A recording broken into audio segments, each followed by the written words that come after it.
ठीक है, तो स्टार्ट करते हैं। कल हमने बेसिक फॉर्मूलाज एंड फंक्शंस के बारे में पढ़ा था, राइट? है ना, कल हमने बेसिक फॉर्मूलाज एंड फंक्शंस के बारे में पढ़ा था। एक बार मैं टॉपिक्स खोल लेता हूँ आपके।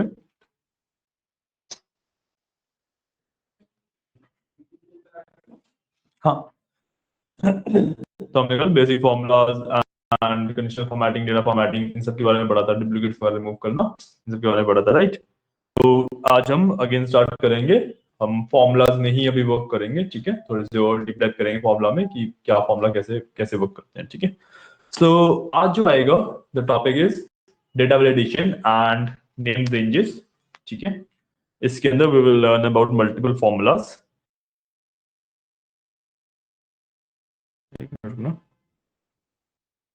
इसके अंदर we will learn about multiple formulas, ठीक है?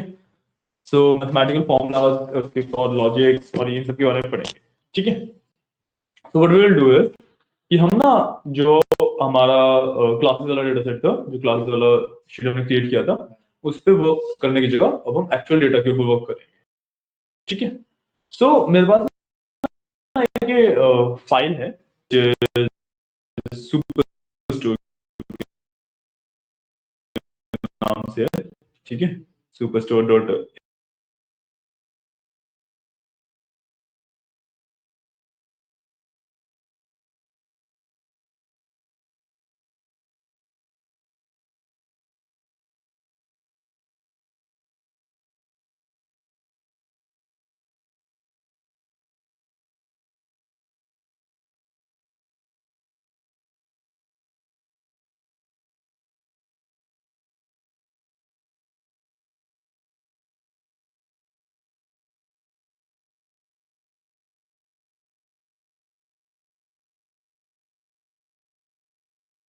एक्सेल वही फाइल।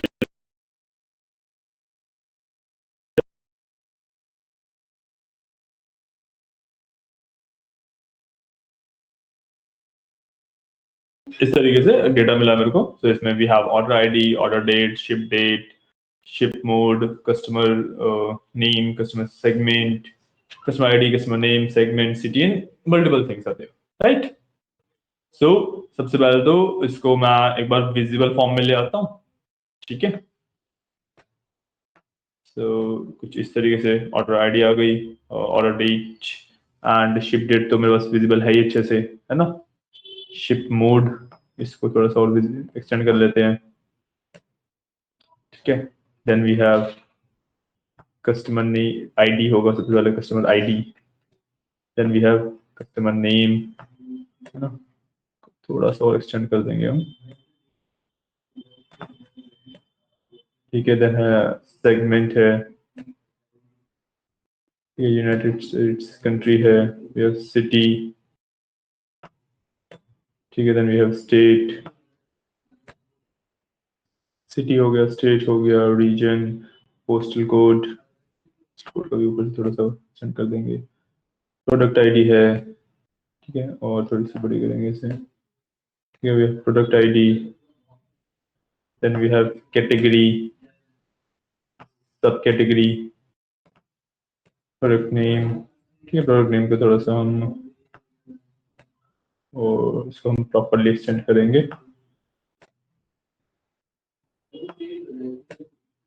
ठीक है? अभी भी पूरा एक्सटेंड नहीं हुआ है, मैंने प्रॉपरली एक्सटेंड किया। Sales quantity, discount and profit, हमारे पास ये वैल्यूज है बेसिकली, चलिए, ठीक है? सबसे पहले इसमें इशू क्या है कि हमारे पास जो order date and ship date है, वो प्रॉपरली फॉर्मेटेड नहीं है ना? तो हमें इसको पहले सबसे पहले प्रॉपरली फॉर्मेट करना पड़ेगा। तो विल सेलेक्ट द कॉलम, ठीक है? इसके अंदर वी गो टू डेटा, पूरा कॉलम एक साथ, हाँ, उसको आपने बी पे मैंने क्लिक किया तो पूरा कॉलम एक साथ सिलेक्ट हो गया है, ठीक है? और वी गो टू डेटा, उसके अंदर सुपर स्टोर वाली फाइल है, जो ये फाइल पे जिस पे हम वर्क कर रहे हैं उसके अंदर नहीं होगी जहां तक है।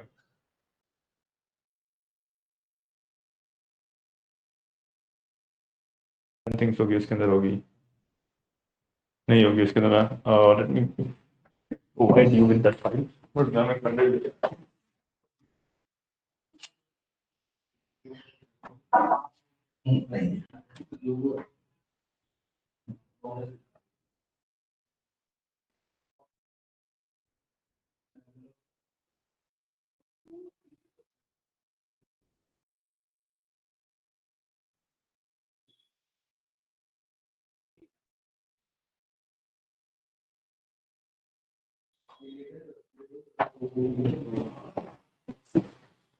फिर दोबारा इसमें फाइल डाल देता हूँ।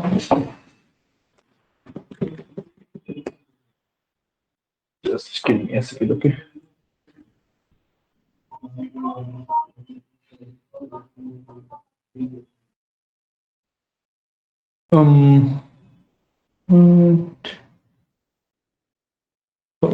भी जाता क्या है?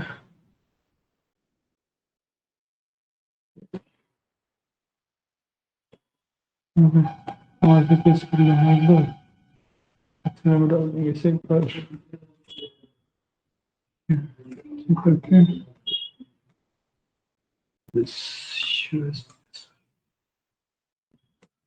ठीक है। ये लो, इसमें है ना, कॉपी करके ओपन ड्राइव वापस कर दो एक बार।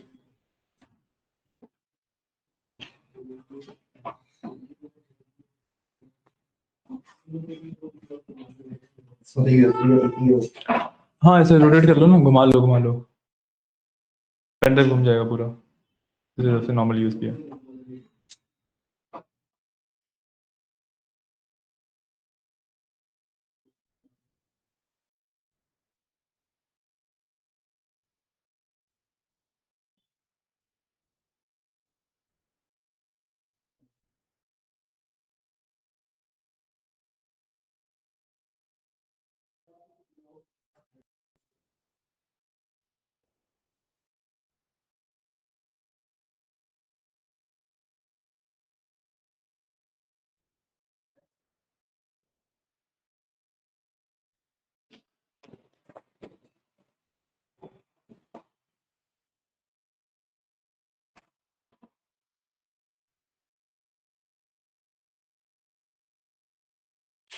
ठीक है, फाइल वगैरह आपने लोड कर लो।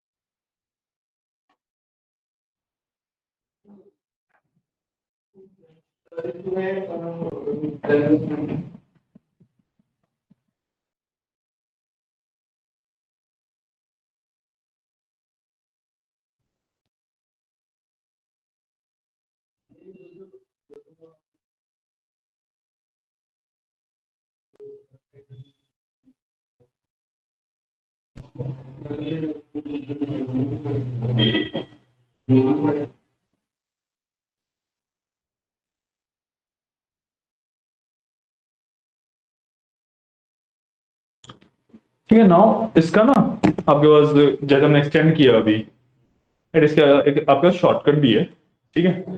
तो you will do control A to select everything, then alt H O I, ठीक है, to select all, then alt H O I. तो एक बार लिख भी लो, हो गया। तुम्हारे साथ डेटा ना उसके साथ सेट हो गया होगा, हो गया है ना, मेरा भी हो चुका है, ठीक है।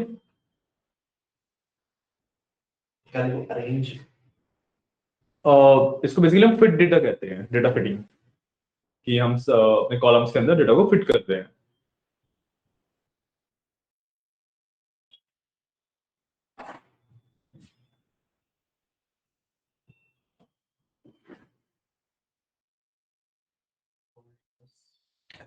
ओ आई,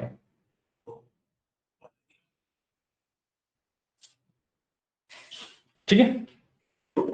देन अब देखो, जैसे हमें ना order date and ship date में कुछ सारी डेट्स हमारी फॉर्मेटेड हैं, कई डेट हमारी फॉर्मेटेड नहीं है, ठीक है। तो हम इसको फॉर्मेट करेंगे, select, right click and then format cells. हमने कॉलम सेलेक्ट किया, राइट क्लिक, फॉर्मेट सेल्स, ठीक है। Now here we can set the type, ठीक है। So here we have date, है ना। सबसे पहले नंबर के अंदर वी हैव डेट ऑप्शन, तो डेट से हम उसका टाइप सेलेक्ट कर सकते हैं। और रिकॉर्डिंग में नहीं आ रहा है ये चीज, एक minute, share just the tab ना, just give me a second, share the whole screen.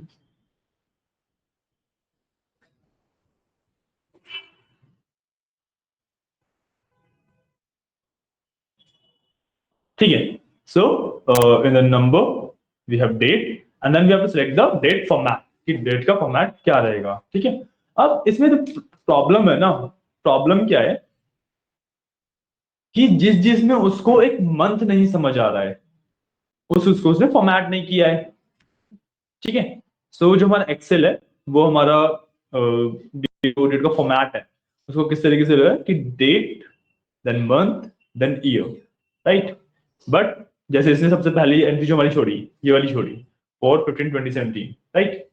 इसमें क्या इशू है कि जो हमारा डेट का फॉर्मेट है वो क्या है, मंथ डेट ईयर, है ना, ये है हमारा मंथ का फॉर्मेट। तो जो ऊपर कन्वर्जन हुआ ये भी कन्वर्जन एक्चुअली गलत हुआ है, राइट। ये कन्वर्जन भी एक्चुअली गलत हुआ है क्योंकि उसने देख तो लिया कि हाँ 12 तक लिमिट है,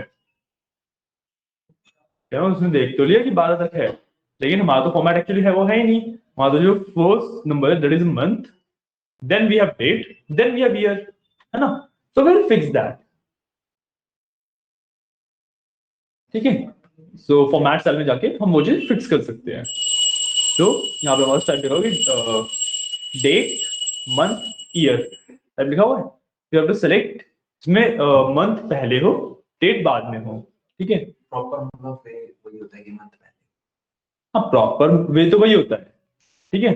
बट हमारा नहीं प्रॉपर वे वो नहीं होता, सॉरी प्रॉपर वे जैसे डिपेंड करता है, प्रॉपर वे कुछ नहीं होता है इसमें। ठीक है ना, डू की जैसे डेटा आ जाए उस तरीके से हमें हैंडल करना होता है चीजों को। ठीक है, तो विल सर्च को मंथ हमें पहले मिल जाए कहीं पे, राइट।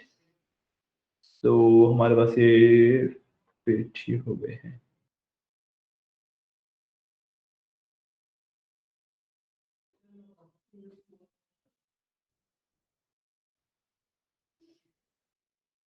तो 3, 14, 12 मिल गए। देखो हमें यहाँ से कैलेंडर टाइप में जॉर्जियन इंग्लिश किया and we got our time, right. तो इसके अंदर we can select 3/14/2012 and okay, हमारे पास ये फॉर्मेट हुआ। ठीक है, सो या 3/14 हमने किया था तो ये फॉर्मेट हो गया। बट अभी भी हमारे पास कई सारी डेट्स हैं जो फॉर्मेट ही नहीं हो पाई हैं। इसको देखते हैं इसमें क्या इशू आ रहा है। मैं इसको फॉर्मेट सेल्स में जाऊँ तो ये इसको पिक नहीं कर पा रहा है, राइट।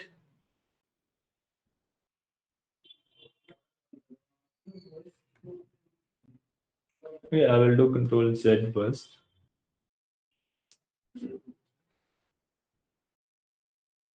तो ना इसमें इंपोर्टिंग एक बार सही करनी पड़ेगी। तो हाँ से we are not able to pick the correct one ना। तो इसमें क्या करते हैं, how we can fix that.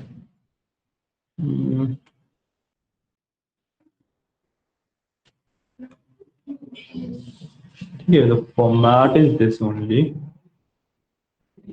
ठीक है, do okay.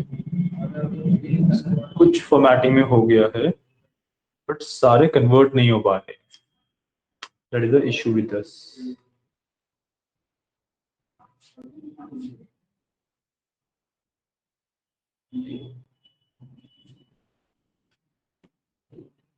Okay, let's do one thing, अभी इसको छोड़ते हैं। ठीक है, डेटा वाले बाद में आते हैं कि नॉर्मली फॉर्मेटिंग से फॉर्मेट हो जाता है बट ये डेटा भी फॉर्मेट नहीं हो पा रहा। So we will move toward something else. ठीक है, इसको मैं फिगर आउट करके रखूंगा, देन आपको बता दूंगा। ओके, सो या अब द थिंग इज कि हमारे पास जो आज के टॉपिक्स है दोज आर योर फंक्शंस, कि हम इन डेप्थ में फंक्शंस पढ़ेंगे।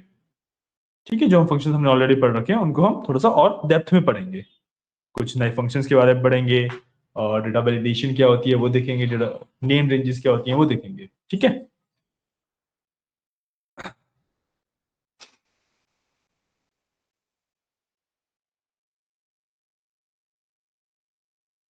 तो सबसे पहले इन टॉपिक्स में हमारा आता है we have to create drop downs.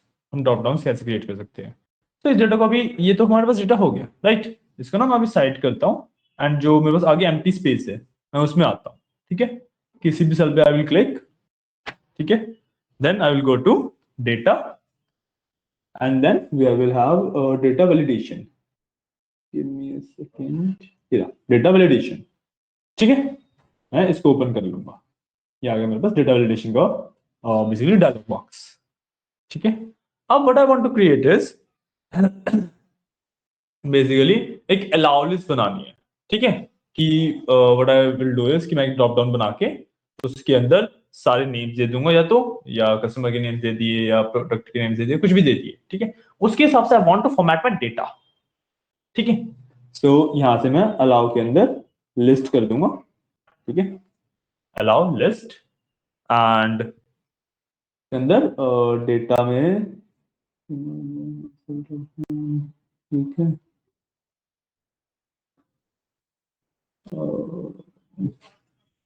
give me a second।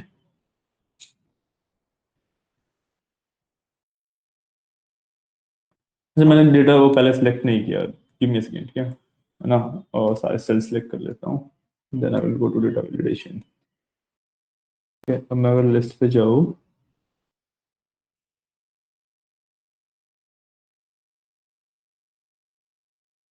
मैं इसमें सिर्फ ना लेट से कस्टमर नेम या रीजन का डेटा देखूंगा, ठीक है। मैंने इसमें सिर्फ रीजन का डेटा दिया, ठीक है, तो मैंने सोर्स में रीजन का डेटा दे दिया। समझा मैंने क्या किया, या दोबारा बताओ एक बार। नहीं रीजन सेलेक्ट कर दिया ना। हाँ, मैंने इसमें रीजन का डेटा सेलेक्ट कर दिया है। डेटा वैलिडेशन मतलब फाइंड क्या करना होता देखो, डेटा वैलिडेशन में अभी हम क्या कर रहे हैं कि डेटा वैलिडेशन के दो बेसिक मतलब हो सकते हैं। डेटा वैलिडेशन कि आप जब डेटा एंटर कर रहे हो तो वो डेटा एक स्पेसिफिक कंडीशंस को मीट करना चाहिए, so that is where we are validating data. है? डेटा वैलिडेशन का मतलब बता दो रहा हूँ कि एक्सेल में डेटा वैलिडेशन के दो मतलब होते हैं। एक तो आपने एक टेबल क्रिएट किया, उसके ऊपर डेटा वैलिडेशन लगाया, and when you are basically entering the data, तो वो कुछ स्पेसिफिक कंडीशन को फॉलो करना चाहिए, वरना वो एंटर नहीं हो पाएगा data. First one is that. दूसरा कि आप डेटा वैलिडेशन की मतलब स्पेसिफिक चीजों का डेटा देखना। जैसे अभी हम करेंगे, मैं इसको की करता हूँ, तो यहाँ पे जाके मैं क्रिएट किया था, यहाँ पे मेरे पास एक ड्रॉप डाउन आ गया। ड्रॉप डाउन में ओपन करूंगा, मेरे पास सारे रीजन आ गए मेरे, ठीक है। साउथ में मैंने क्लिक किया, तो यहाँ से मेरे पास बेसिकली उसमें से ना जो रीजन थे वो सारे एज इट इज यहाँ पे आ गए हैं मेरे पास, एज इट इज आ गए हैं मेरे पास अभी। पॉइंट, 10,000 की 10,000 की एंट्रीज एज इट इज आ गई है। अब ये सिखाने का मोटिव क्या है, ये ना आपका यूज कहाँ पे होता है, इसमें मैं डेटा वैलिडेशन के साथ इसके अंदर आ, वो लगा सकता हूँ यूनिक। तो बस मेरे पास जितने रीजन है वो एक एक एंट्री आएगी उसकी, ठीक है। सेकेंड, ठीक है, तो मेरे पास ना उसकी एक एक एंट्री आएगी, ओके। अब उसको फिर मैं कैसे यूज कर सकता हूँ कि मेरे पास एक ड्रॉप डाउन बन गया, उसके अंदर मेरे पास हर एक रीजन की एक एक एंट्री है, मैं उस पर एक किसी भी एक रीजन को सिलेक्ट करूंगा, देन पूरे डेटा में से सिर्फ वही उस रीजन की ही एंट्रीज मेरे को दिखेंगी। बेसिकली मैं डेटा को वैलिडेट कर रहा हूँ द बेसिस ऑफ क्राइटेरिया, ठीक है। अभी it's just a drop down जिसमें सारे के सारे रीजन आपके आ गए, मतलब सारे के सारे रीजन क्या, सारी की सारी एंट्री ही आ गई है। इनफैक्ट द रीजन वाला कॉलम का जो रीजन का नाम है ना, कॉलम का नेम, ये रीजन वो भी आ गया है पॉइंट। तो अभी इसके अंदर सिर्फ ड्रॉप डाउन है ये, ओके। तो एक बार क्लियर कर लो, आगे बढ़ते हैं।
वही क्या वही क्या नहीं हुआ?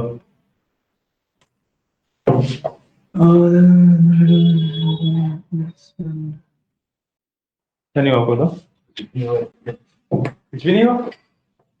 किस तरह किया था? इसी में जी भी किया था? दोबारा करके देखते हैं। ठीक है। रिलेशन इसमें करेंगे तो इसमें सेलेक्ट लेट्स से रीजन, ये रीजन सेलेक्ट करिए, एंटर किया, कर दिया। अरे क्या ड्रॉप डाउन पानी का से ज़्यादा रीजन के ड्रॉप डाउन आ गया। ठीक है ना? अब what we are trying to do is कि हम एक ना मल्टीपल सेल्स में लगा दिए, सब में ही ड्रॉप डाउन लगा दिया, तो मैंने कंट्रोल ए पे ड्रॉप डाउन लगा दिया। Shit. एक बार इसको ना हटाता हूँ, मैंने सिंगल सेलेक्ट करने के लिए मैंने पूरे उस पे ड्रॉप डाउन को लगा दिया, तो दैट इज एन इशू। मैं सिंगल सेल पे लगाऊंगा, just give me a second.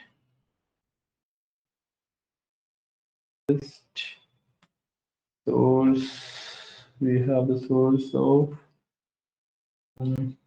region, ये रीजन के ऊपर ड्रॉप डाउन डेटा वैलिडेशन लगाया। ठीक है, हाँ अब मेरे पास हाँ बाकी सारे खाली हैं। ठीक है, तो डेटा वैलिडेशन मैंने लगा दिया, इसके अंदर लेट्स से मैंने साउथ सेलेक्ट कर रखा है। ठीक है, अब मैं एक फॉर्मूला यूज कर सकता हूँ कॉल्ड इनडायरेक्ट। ठीक है, सो अगर मैं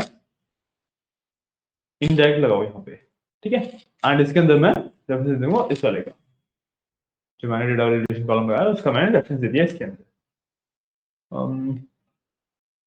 क्या हो गया?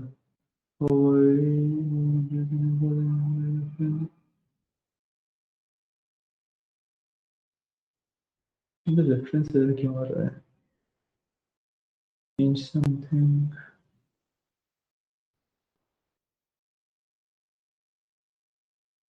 इसकी वैल्यू नहीं ले पा रहे।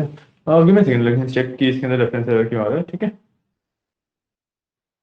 इसके अंदर क्या वैल्यू मैं पिक नहीं कर पा रहा हूँ इसकी। तो अगर मैं सिंपली इक्वल टू ये करूँ एंटर, हाँ वैल्यू तो आ रही है, यहाँ पे लगा के देख लेते हैं। Indirect and ये gain reference error because very cell reference.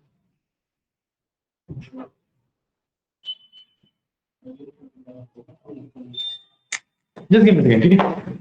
अब इसको फिक्स आउट फिगर आउट करो। इतना पे काम करो, ये जो सम एवरेज वगैरह वाले फॉर्मूला थे ना, इस पे लगा के देख लो एक बार, इसमें मतलब काफी सारा डेटा है। तो ये विल सम एवरेज और जो ट्रिम वगैरह किए थे हमने, याद है? ट्रिम वाला भूल गए?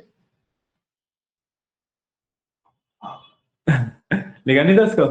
नहीं मैं उस टाइम उसमें बहुत बिजी हो गया ट्रिम का होता है चलो सम एवरेज वगैरह करो पहले। ठीक है, टोटल सेल कर लो उसमें हाँ टोटल सेल्स कर लो, एवरेज प्रॉफिट कर लो। ठीक है, टोटली अप टू यू।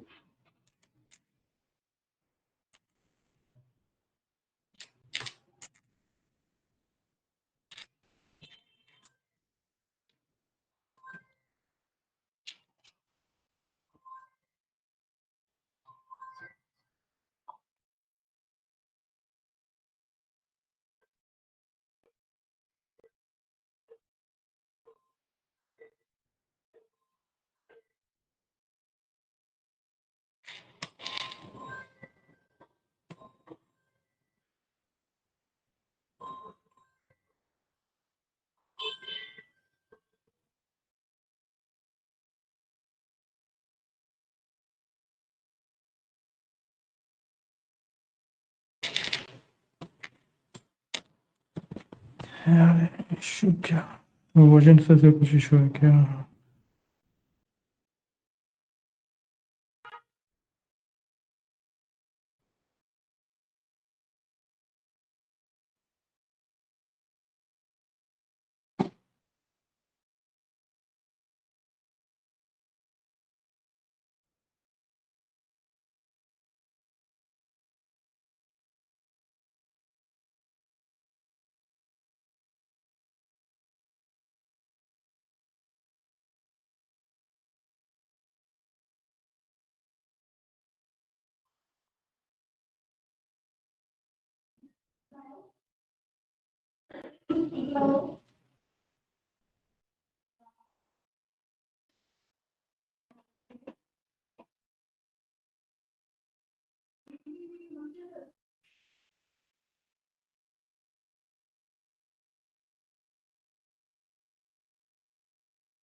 मैं आपको 1 या 2 दिसंबर को दे दूंगा, तो ठीक है। और फिर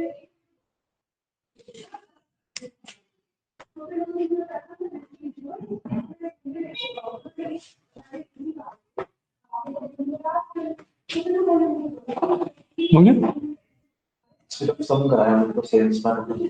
चलो ठीक है, कोई इशू नहीं। ये ना कुछ तो वर्जन स्पेसिफिक इशू आ रहा है data validation and name changes वाले टॉपिक में, सो हम इसको स्किप कर देंगे, इसको ना इस क्लास को कल ले लेंगे, ठीक है। सो बेसिक फॉर्मूलाज वगैरह पे चलते हैं अभी, ठीक है। यार मेरे को भी थोड़ा सा इशू आ रहा है इसमें, कुछ तो वर्जन स्पेसिफिक इशू है, मे बी मेरा वर्जन लाइक अलग है, कुछ तो है, ठीक है। सो एक बार इसको हम देखेंगे, बट अभी हम आगे के फॉर्मूलाज पे चलते हैं, ठीक है। तो सबसे पहले आई विल डू वन थिंग, कि मैं ना क्या करूंगा कि जो मेरे पास वो थे, जो हम इस क्लासेस पे वर्क कर रहे थे, याद है ना, इसके अंदर शीट 2 में, अच्छा शीट 2 खाली है हमारे पास, ठीक है। शीट 1 में तो हमने ये क्रिएट किया था, राइट। शीट 2 में मैं क्या करूंगा, जो मेरी दूसरी वाली शीट है सुपर स्टोर वाली, उसका डेटा यहाँ पे पेस्ट कर दूंगा, सुपर स्टोर वाला, ठीक है। थोड़ा फाइल में गया, मैंने सुपर स्टोर वाला खोला, मैंने कंट्रोल ए करके कॉपी कर लिया, ठीक है। मैं फाइल में गया, मैंने क्लासेस वाला खोला, इसके अंदर शीट 2 के अंदर मैंने यहाँ पे पेस्ट कर दिया, ठीक है। सारा डेटा मेरा एक ही शीट में आ गया, ठीक है ना, सारा डेटा मेरा एक ही शीट में आ गया, ठीक है। अब व्हाट आई वांट इज कि चलो मैं एक दो चीजें ना तुम्हें इसी वाले में बताता हूँ पहले। जैसे अभी हमने यहाँ पे क्या किया था, परसेंटेज के हिसाब से पास एंड फेल डिसाइड किया था कल, रिमेंबर, है ना। तो इसी में हम बेसिकली इफ का फॉर्मूला लगा सकते हैं, इसको फॉर्मूला लगा सकते हैं। बेसिकली मैं अगर यहाँ पे टाइप इक्वल टू इफ, ठीक है, ठीक है, आई will do let's say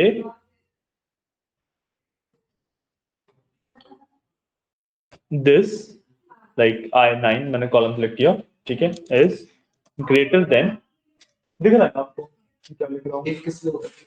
if basically logically होता है कि अगर ये कंडीशन सेटिस्फाई होती है तो ये होगा वरना ये होगा, ठीक है। So if I9 is greater than let's say मैंने यहाँ पे आगे 80 लगाया हुआ था, है ना, 75 लगाते हैं, 75 बट ये तो हमने उससे करना था पहले, क्या, हम लोग आता हूँ तो कंडीशनल फॉर्मेटिंग से किया था। वो कंडीशनल फॉर्मेटिंग इज बेसिकली कि आप सेल्स की फॉर्मेट कर रहे हो on the basis of the values, कि इनकी वैल्यूज के बेसिस पे मैं इन्हीं सेल को फॉर्मेट कर रहा हूँ। अब I am putting a formula which means कि मैं इन सेल के बेसिस पे एक नया कॉलम फॉर्मेट करूंगा, ठीक है। मैंने इफ लगाया I9 is greater than, if छोटा आ रहा है, अरे ओके ना, ठीक है, इसको मैंने कैपिटल कर देता हूँ, ठीक है, कुछ टाइपिंग में इशू होगा, ठीक है। I9 is greater than let's say 75, अगर I9 75 से बड़ा है। अब हमें देना होता है कि अगर ये कंडीशन ट्रू है, लिखा भी आ रहा है देखो, वैल्यू इज ट्रू। अब ये कंडीशन कि I9 की वैल्यू 75 से ज्यादा बड़ी होगी या छोटी होगी, है ना। अगर ये कंडीशन ट्रू है तो we will give it pass, और इसको ना मैं स्ट्रिंग्स में दूंगा, ठीक है। सॉरी डबल कोट्स में देना पड़ेगा इसको मेरे को, डबल कोट में देते हैं, देखते हैं सिंगल कोट डबल कोट क्या चलते हैं, वरना अगर फॉल्स है तो आई विल गिव फेल, ठीक है। मैंने एंटर किया, फेल आ गया क्योंकि 75 से बड़ा नहीं है। अब मैं इसको again drag and drop to all the things, मेरे पास सारे 500 फेल आ गए, ठीक है। इफ को फॉर्मूला समझ आया? हाँ लिख लो कोई बात नहीं।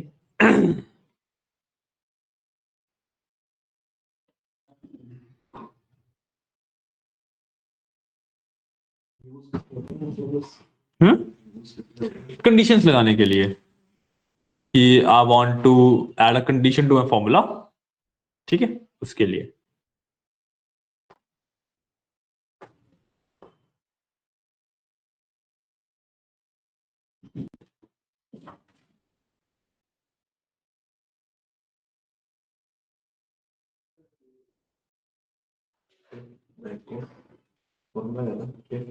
क्या ये ना ऊपर लिखा हुआ है, देख रहा, जूम करूं?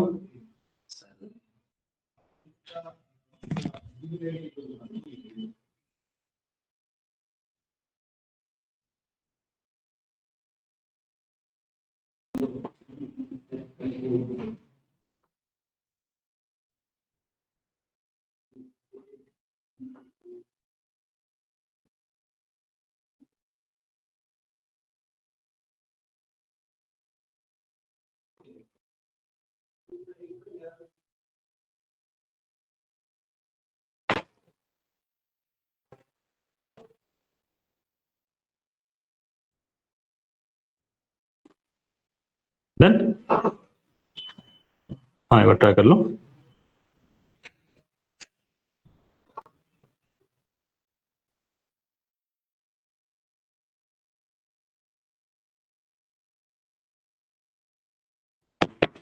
ठीक है, मैं इसका साथ में नाम कंडीशन भी दे दूंगा, मतलब कॉलम का नाम मैं दे देता हूँ, लेट्स से कंडीशन। अभी हम अलग अलग फंक्शंस के बारे में सीख रहे हैं, मैं कंट्रोल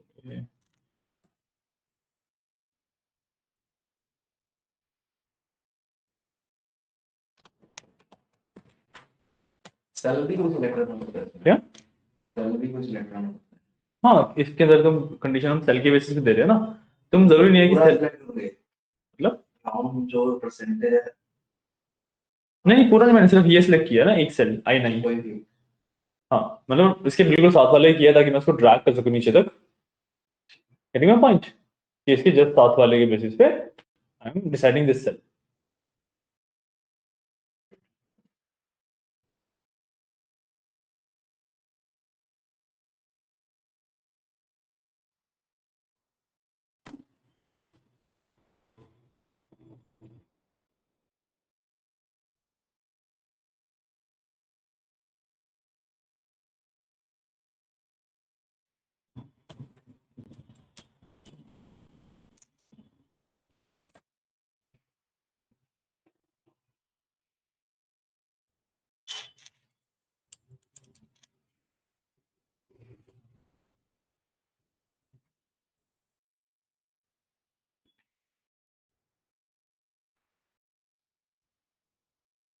डन, ठीक है।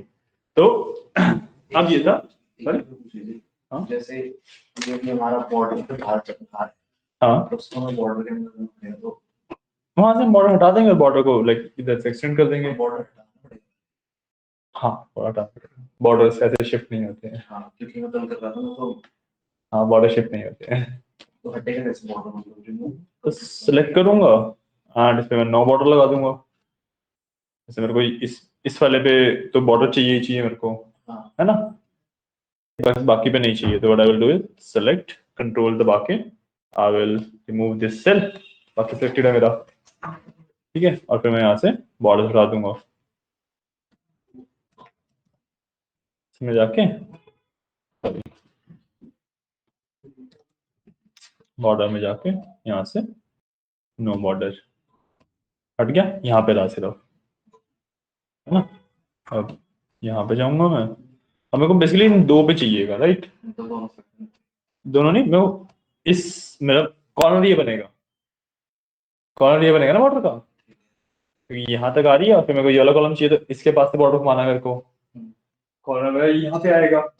मैं बॉर्डर सेल सेलेक्ट करके I will go to all, इधर मतलब पूरे आगे तक सेलेक्ट कर लिया मैंने सब कुछ। अब अगेन मैं बॉर्डर में जाके, ठीक है, थिक आउटसाइड बॉर्डर, और ये मेरा बॉर्डर एक्सटेंड होगा इस तरीके से, ठीक है। इसके ऊपर मैं अगेन ये करके पहले मैं थिक आउटसाइड बॉर्डर लगा दूंगा, ठीक है। I think the thick outside, हाँ थिक आउटसाइड बॉर्डर सही हो गया, वरना मैं ऑल बॉर्डर लगा देता फिर उसके बाद, ठीक है। इस तरीके से मेरा बॉर्डर एक्सटेंड हो गया, क्लियर। मतलब लास्ट में रहना चाहिए बॉर्डर दोनों का। हाँ, मैंने बताया है, मैंने बेसिकली तुम्हें ना सिर्फ बताई है ये चीजें कैसे वर्क करती हैं, क्या होती हैं, ठीक है। इसको कब करना है वो तुम्हें अपने वर्क फ्लो के हिसाब से देखना पड़ेगा, ज्यादातर लास्ट में करना सबसे बेस्ट है, क्योंकि हमने लास्ट में बॉर्डर को लास्ट में बनाया था, मैं बता था कि ऊपर हम इनफैक्ट हमने तो मर्जिंग वगैरह भी लास्ट के लिए छोड़ी थी, क्योंकि अभी देखो फिर से ये अनमर्ज्ड है ना। तो अब हम सिर्फ लाइक चीजें सीख रहे हैं, मैंने लेआउट वगैरह डिजाइन आपको बता चुका हूँ, ठीक है। अब मेरे पास ना एक स्टेटमेंट आती है इफ एंड एल्स वाली पूरी, ठीक है। अभी तो हमने क्या किया कि इफ हमने कंडीशन दी और वो कंडीशन ट्रू हुई तो ये आंसर आ जाएगा, वरना ये आंसर आ जाएगा, ठीक है। अब what I can do is कि मैं इफ दूंगा, अगर वो ट्रू हुई तो ये कंडीशन, ये आंसर, अगर दूसरी कंडीशन दूंगा, अगर वो ट्रू हुई तो ये आंसर, तीसरी कंडीशन दे सकता हूँ, अगर वो ट्रू हुई तो ये आंसर, अगर कुछ भी लाइक ट्रू नहीं हुआ तो लास्ट में ट्रू देके, मतलब लास्ट में मैं एल्स की तरह उसे डिफाइन कर सकता हूँ कि कुछ ना कुछ आ ही जाएगा, ठीक है। सो इसके अंदर लगाते हैं, ठीक है, नहीं रुकना, तो इसके अंदर लगाते हैं एक बार वो कंडीशंस। तो इसके अंदर लेट से कंडीशन 2 नाम रख देता हूं मैं इसका, कंडीशन 2, ठीक है। अब इसके अंदर मैं फॉर्मूला लगाऊंगा इक्वल टू, जैसे उसके अंदर इफ था, इसके अंदर है I F S, if S, तो इफ्स बेसिकली इसको इफ्स बोलते हैं, मतलब मैं मल्टीपल इफ्स लगा रहा हूं, ठीक है। आई विल डू कि इसकी value, if this value is greater than let's say 50, ठीक है, if this value is greater than 50, अगर ये ट्रू है तो आई विल डू कि आई विल डू एवरेज मार्क्स लिख देते हैं ऐसे, ठीक है, एवरेज मार्क्स, ठीक है। या फिर अब मैं दे सकता हूँ इसको दूसरी कंडीशन, ठीक है, अगर यही वैल्यू इसको दोबारा लिख देते हैं, I9 is greater than 75, तो अब एवरेज, तो इसको एवरेज के बाद गुड लिख देता हूँ, गुड मार्क्स, दो तीन इकट्ठी कर सकते हैं। हाँ इसमें हम मल्टीपल कंडीशन दे सकते हैं, ठीक है। और अगर I9, इसमें हम दो तीन क्या जितनी मर्जी इकट्ठी कर सकते हैं, ठीक है। I9 is greater than let's say 90, ठीक है, तो I will give excellent marks, ठीक है। मैंने दिया एक्सीलेंट मार्क्स और लास्ट में मैंने क्या किया, ट्रू लिखा, ठीक है, और मैंने दे दिया फेलिंग मार्क्स। ठीक है, अब देखो मैंने यहाँ पे किया क्या, मैं इसको एक तो क्लोज कर दूंगा। ठीक है, अगर 50 से बड़े हैं जो यहाँ पे परसेंटेज है तो एवरेज मार्क्स आ जाएगा, 75 से बड़े हैं तो गुड मार्क्स आ जाएगा, 90 से बड़े हैं तो एक्सीलेंट मार्क्स आ जाएगा। अब इन तीनों से बड़े नहीं है उसमें आ जाएगा फेलिंग मार्क्स। ट्रू मैंने इसलिए लगाया था क्योंकि एक लॉजिक देना पड़ता मेरे को, एक लॉजिक देना पड़ता ना मेरे को, ट्रू ब्लू होना चाहिए था मैंने। अच्छा और क्या आएगा, ठीक है, और क्या आएगा ये।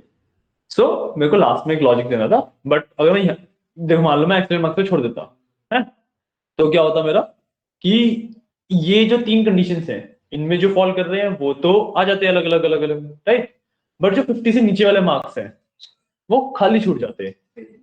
ठीक है, तो अभी मैंने क्या किया कि इसके अलावा कुछ भी हो, मतलब इसके अलावा बचेगा 50 से नीचे वाले मार्क्स, क्योंकि 50 से ऊपर हो गए, 75 से ऊपर हो गए, 80 से 90 से ऊपर हो गए, है ना, तो बचेगा मेरे पास लास्ट में फेलिंग मार्क्स, मतलब 50 से नीचे वाले बचेंगे। तो मैंने बोला कि उसके अलावा कुछ भी है उसमें फेलिंग मार्क्स डाल दो। ठीक है, तो देखो इसके अंदर एवरेज मार्क्स आया है। अभी ना एक चीज आपको दिखेगी बढ़िया सी, वो दिखाते हैं क्या मैंने यहाँ पे सब में किया, सब में एवरेज मार्क्स आया। सोचो क्यों, इसका रीजन सोचो।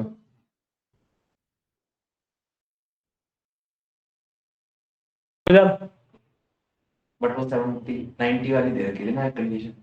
90 वाली भी दे रखी थी, 50 वाली भी दे रखी थी, 75 वाली भी दे रखी थी, तीन कंडीशन दे रखी थी, चार भी दे रखी थी बल्कि, कि 50 से नीचे हो तो 50 से नीचे तो कोई था ही नहीं, चलो तो फेलिंग मार्क्स तो नहीं आया, बट सब में एवरेज मार्क्स क्यों आया। चलो मैं बताता हूँ इसमें बेसिकली क्या होता है कि ये ना first come first serve basis पे कंडीशन वर्क करती है।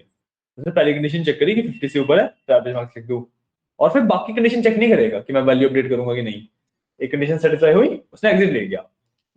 ठीक है, तो हर एक केस में ही सारी वाली 50 से तो ऊपर ही है तो उसने सबने एवरेज मार्क्स लिख दिया। तो जब भी आप इस तरीके से कंडीशन बिल्ड करोगे ना तो you will keep in mind कि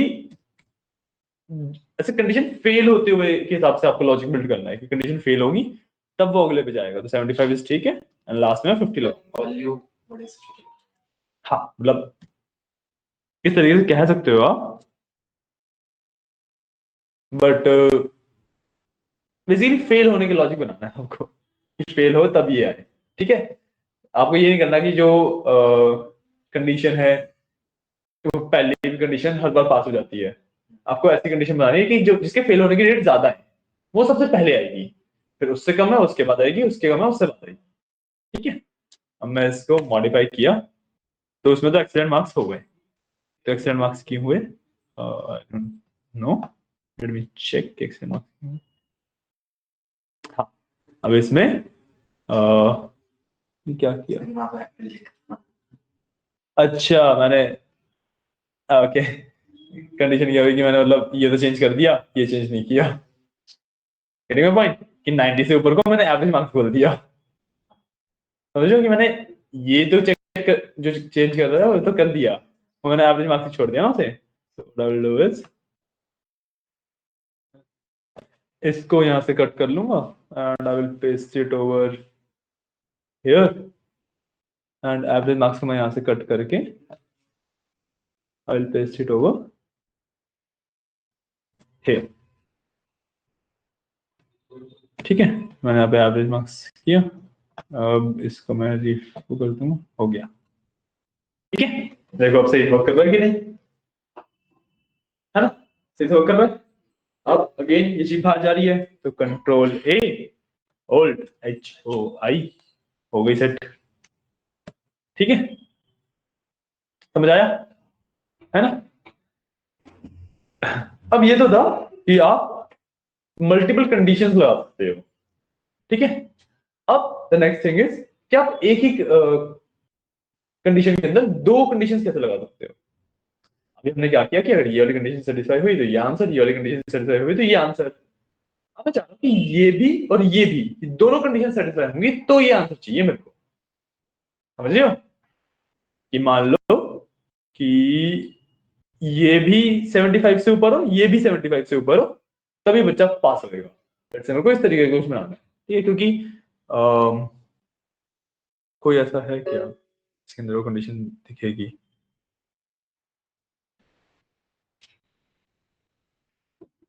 लेट्स से दोनों 80 से ऊपर हो तभी बच्चा पास हो, ठीक है, क्योंकि हमने मार्क्स बहुत अजीब से डाल रखे हैं, तो ये काफी अजीब परसेंटेजेस बनी हुई है, ठीक है। So what will do is कि यहाँ पे कंडीशन 3 के नाम से बना लेते हैं एक, कंडीशन 3 के नाम से बनाया एक, ठीक है। अब इसके अंदर I will put a condition, simply वही मैं अपना इफ ही यूज करूंगा पहले, तो इसके लिए फॉर्मूला अलग नहीं है, यूज हम इफ ही करेंगे। इट्स नहीं होगा, हाँ इट्स नहीं होगा, नहीं, इफ हम तब यूज करते हैं जब हमारे पास मल्टीपल कंडीशन मल्टीपल आंसर्स होते हैं, कि हम अलग अलग कंडीशन पे अलग अलग आंसर देने हैं। बट अभी हमें क्या करना है कि हमें दो कंडीशन पे एक आंसर देना है, ठीक है। तो इफ के अंदर आई विल पुट एंड, ठीक है।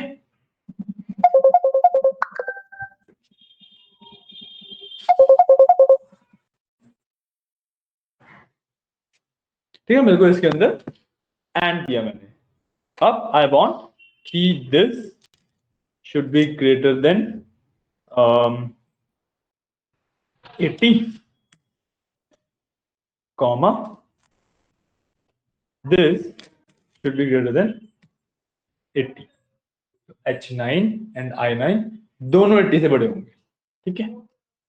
अब अगर ये ट्रू है, क्योंकि मैंने वैल्यू मतलब लॉजिक टेस्ट में ही डाला ना एंड, है ना, तो मैं इसके बाद अब वैल्यू इफ ट्रू है तो मैं डाल दूंगा पास, ठीक है, वरना मैं डाल दूंगा फेल, ठीक है। एंटर किया मैंने, कहीं पे करेक्शन आ रही है, मैंने इशू किया क्या?